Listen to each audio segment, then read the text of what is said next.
to, tapos iwain natin ng manipis.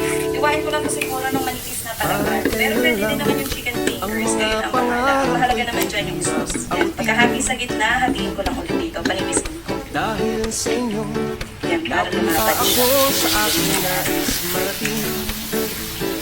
Nais ko Okay lang natin ito ng konti. salamatin Okay lang naman man lamang sa kasi isang alam ko dito chicken baka masira. Para mas lumaki siya at mas parang kailan lang.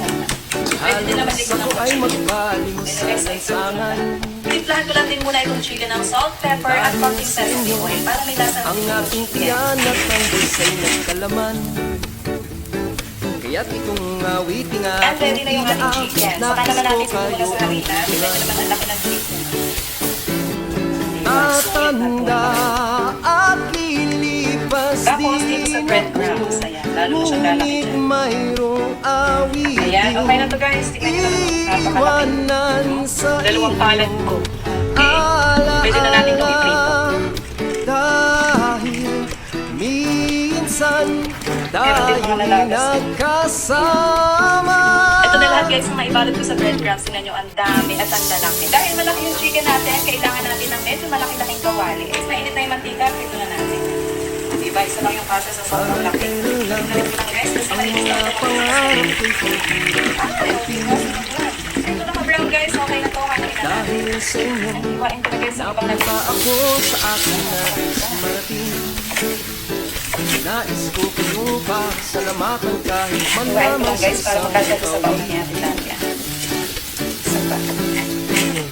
Parang Diba, parang chicken cuts. halos ako ay magpalimos sa lansangan. Dami ko magagawa. Habang pinipito ko guys, yung iba, gawin natin ito. Nalagay ako dyan ng celery, isang piraso. Dahil ko sa food processor para mabilis. Isang sibuyas, isang maliit na carrot. I-chop natin itong tatlo na to. Kailangan kasi yung sobrang lino, kaya papadaan natin. Hindi ko chinap yung mga gulay, tingnan natin kung kaya nitong food processor. Tatanda at lilipas din ako. Kaya pa. Ngunit mayroong awiting Diba? Pino na. Pinapahirapan. Dahil na pino na yan, hindi na yan makikita ng mga anak natin. Napapakain pa natin sila ng mga gulay. Tapos gawa na tayo guys ng malaking sauce. Maglalagay lang ako ng pepper. Ito malaking sauce guys, napakadali lang ito gawin. Dito sa butter, igisa natin itong mga gulay. Yan, itong mga gulay na yan. Ito, grabe ang bango ng celery. Ayan guys, lutuin lang natin itong mabuti bago tayo maglagay ng pampalapot na harina. Naluto na itong gulay, pwede na tayo ditong maglagay ng 2 tablespoon ng harina natin yan. Pampalapot to guys. ang mga pangarap ko'y Lutuin lang natin yung harina. awiting. Kapag umulo yan at nag-bubbles, okay na yun. Luto na. Dahil sa inyo, Okay na to guys. O, maglagay naman tayo ngayon ng 1 cup ng nais marating. Haluin lang natin mabuti. Ayan, o, magiging malapot siya dahil sa nilagay natin. Tikman natin natin to guys ng salt, pepper, at konting sugar. Konting sugar lang, 1 tablespoon, pambalas ang lasa. Lalagay din tayo ng Ako ay kalahating pork, magpalimos chicken sa lansangan. tapos isang pack nitong all-purpose cream. Ayan. Pag gumagawa kasi ako ng alaking sauce, gusto ko yung cream. Ang aking tiyan Ayan at na ang guys, okay bulsa'y na to. Wala na tayo nagkalaman. ditong ilalagay. Haluin lang natin to at hintayin Kaya't ko. itong Ako awiting ng konti aking lang, konting inaang. liquid cheese. Nais Para ko hindi kayo maglayang ang kulay. tutulan. Okay na. Tatanda at Amoy lang yung celery tsaka yung lilipas liquid seasoning. din Okay na to guys. ngunit Ganyan siya mayroong ka-creamy. awiting Diba? iiwanan Ganyan siya sa ka-creamy. inyo.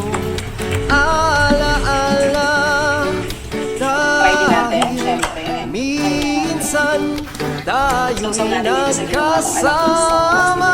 Yes, ang daming gulay. Napaka-creamy. Try nga natin. Hello sa aming mga followers. Mula saan ka nanonood ng video na ito? Comment down below Try mo para na mabati dito, kita sa sigurado susunod mo kong gusto video. ng mga anak nyo, baka palagi magpaluto nito.